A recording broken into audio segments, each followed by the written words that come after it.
Halo sobat mahasiswa.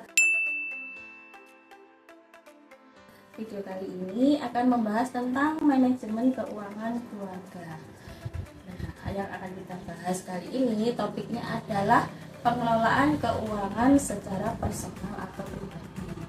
Dan salah satu narasumber kita saat ini adalah seorang generasi muda yang saat ini masih berstatus sebagai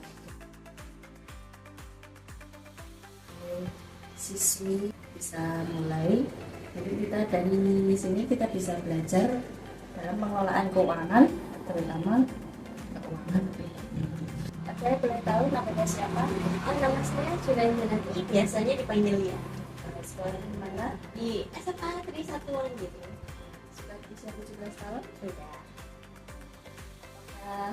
Sudah punya penghasilan?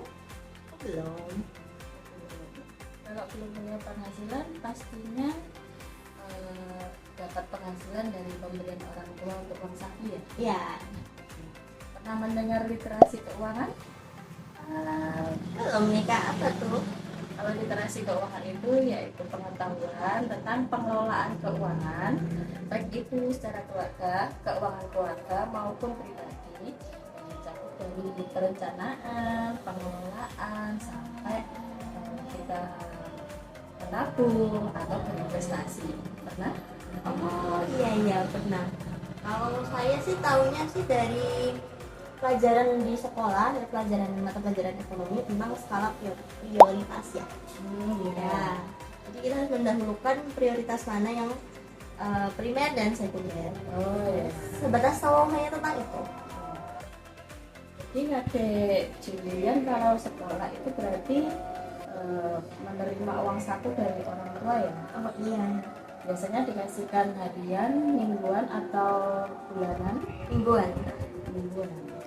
Berarti kalau mingguan pastinya Adik Julian punya perencanaan dong untuk satu minggu itu nanti uang sakunya bagaimana biar cukup. Oh Ya pastinya dari orang tua ditentukan mingguannya berapa kan? ya. Dan kalau dari orang tua biasanya uang yang diberikan itu cukup 1 minggu, harus cukup 1 minggu ya, seperti itu. Jadi perencanaannya bagaimana? Apakah Adik Julian masih bisa menabung atau tidak selama 1 minggu itu? Dalam 1 minggu itu tergantung minggu itu ada suatu kondisi yang memerlukan uang atau enggak. Misalnya kalau ada tugas kelompok kan perlu beli bahan-bahan kan. Nah mestinya tuh juga pakai uang saku itu. Jadi uang saku kita terpotong oleh membeli bahan-bahan tugas kelompok.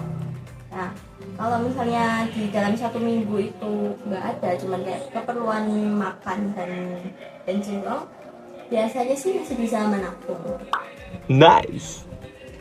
Kalau misalkan berarti 1 minggu itu hampir bisa menabung ya setiap minggu. Kalau menabung itu biasanya untuk keperluan apa?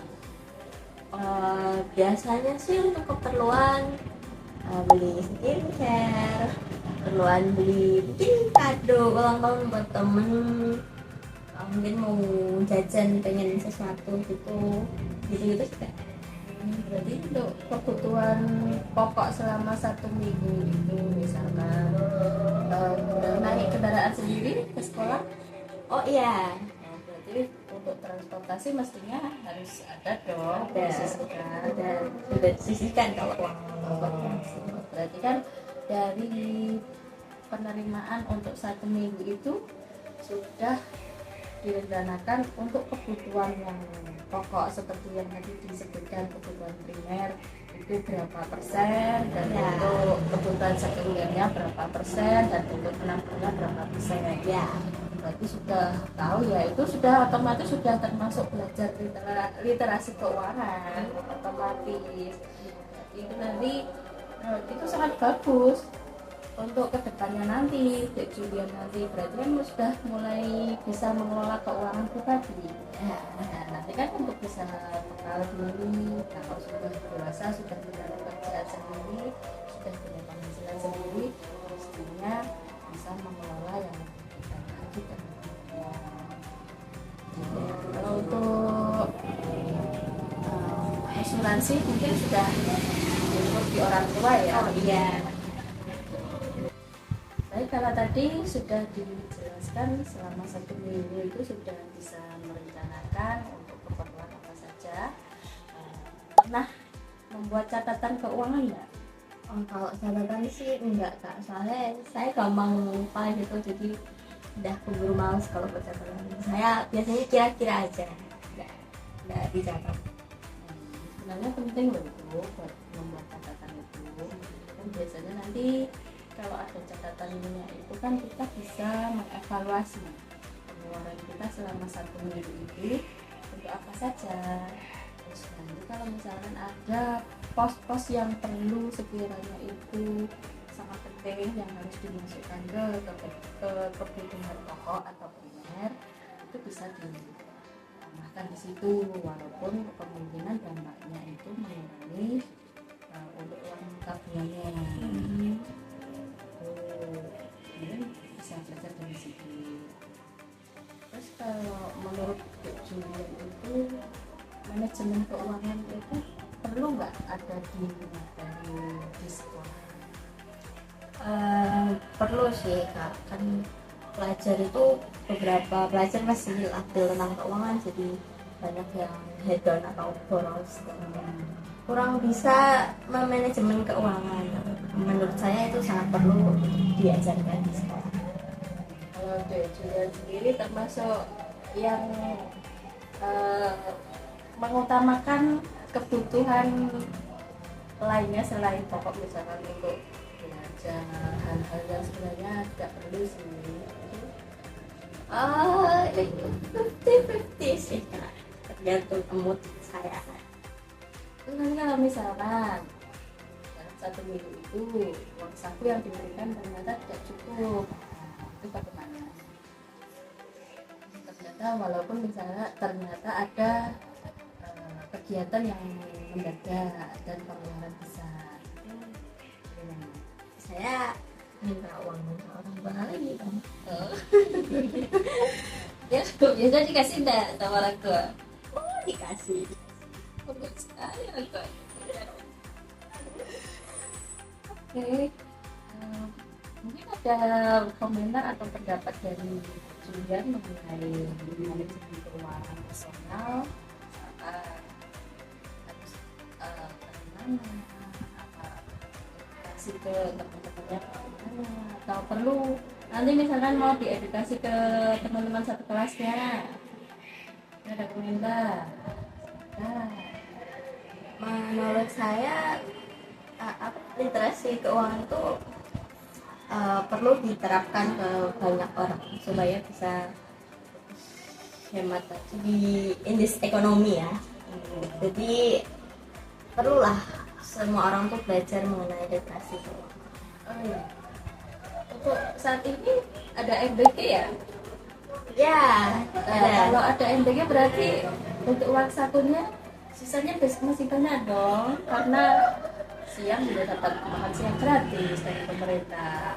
Itu bagaimana? Apakah masih tetap jajan juga, tergantung atau memang jatahnya jajan sekian masih tetap dipakai walaupun dapat MBG? kalau jajannya kadang jajan kadang enggak sih kak. Berarti nabungnya jadi lebih banyak dong. Ya bisa jadi.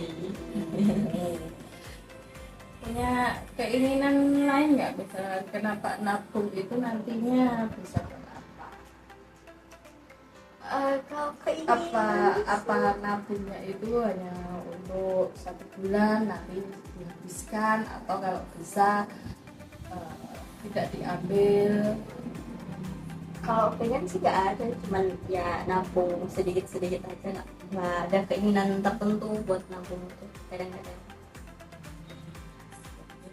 Bisa nabung ya, Iya. untuk keperluan yang nggak harus minta orang tua. Kadang kan orang tua juga galak juga kalau minta uang ya. Iya benar. Oke, demikian tadi dari hasil interview saya pada salah satu narasumber generasi muda saat ini. Ya walaupun adik Judan ini belum punya penghasilan secara pribadi, penghasilan masih dari pemberian orang tua, tapi kita bisa lihat adik Judan itu sudah bisa merencanakan dan mengelola uang saku yang diberikan orang tua dalam 1 minggu. Jadi ada sistem yang untuk kebutuhan primer berapa persen, untuk kebutuhan sekunder berapa persen, dan masih bisa menyisihkan tabungan. Nah, sobat mahasiswa, kita bisa belajar dari generasi muda sekarang. Memang perlu literasi keuangan atau manajemen keuangan itu memang menurut saya sangat perlu diterapkan atau dipelajari sejak muda, karena ini sangat bagus untuk masa depannya nanti ketika sudah dewasa mulai bekerja sendiri. Tentunya kita sudah bisa mengelola keuangan sendiri, keinginan apa yang prioritas dan tidak prioritas, dan ketika kita nanti sudah berkeluarga kita jauh lebih bisa merencanakan. Tentunya tujuan kita manajemen keuangan keluarga adalah agar nantinya kita dapat kesejahteraan dari keuangan kita sendiri. Jadi video kali ini terima kasih atas